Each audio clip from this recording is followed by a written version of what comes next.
Gulat at nasorpresa nga itong si Sandro Mulak sa ginawang pag-uwi ng kanyang ina dito sa Pilipinas. Umuwi nga ng Pilipinas itong si Edith para sa birthday ng kanyang anak. Hindi naman nga inaasahan ni Sandro na uuwi ang kanyang mommy dito.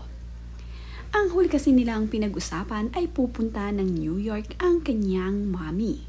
Kaya naman, gulat na gulat itong si Sandro nang makita ang kanyang mommy na nasa kanyang harapan.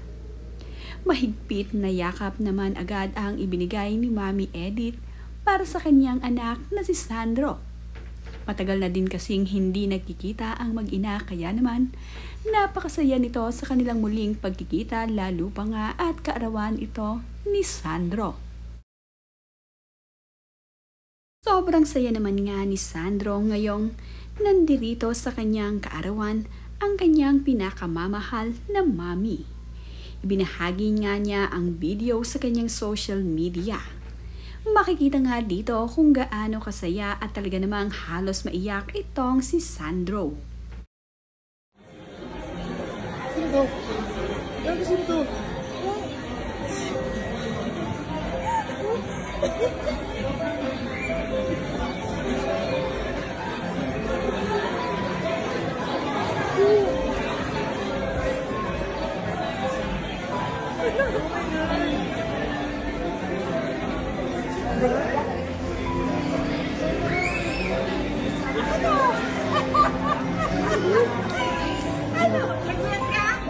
Sa Las Vegas siya.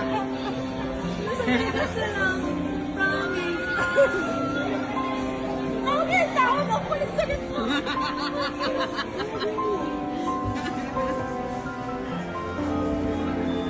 What? Okay ka lang? Okay ka lang?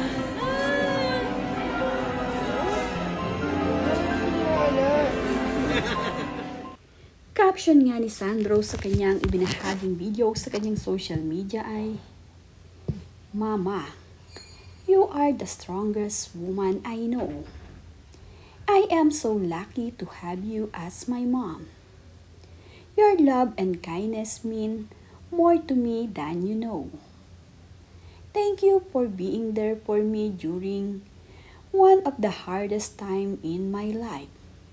Your love, care, and presence meant more to me than I can ever fully express. When I felt overwhelmed by my trauma, you were a constant source of my strength and my comfort. I'm still finding my way, but I feel stronger knowing that I have you by my side. I hope you know how much I appreciate everything you've done. Not just during this time, but always. Everything you've done, not just during this time, but always. Thank you for surprising me, even it's your birthday. You are the best mom I could ever ask for. I love you more than words can express. Happy birthday, Mama."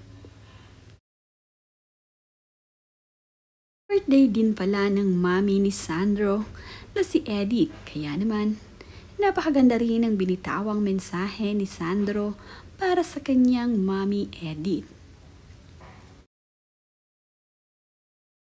Sa ibang bansa nga nakabase ang ina ni Sandro Mulak, kaya naman hindi sila madalas magkasama nito, pero basta nga mayroong pagkakataon ay nagsasama ang mag-ina. Kung hindi nga si Sandro ang pupunta sa kanyang ina, ay umuuwi naman ng Pinas ang kanyang mami para sila ay magkita.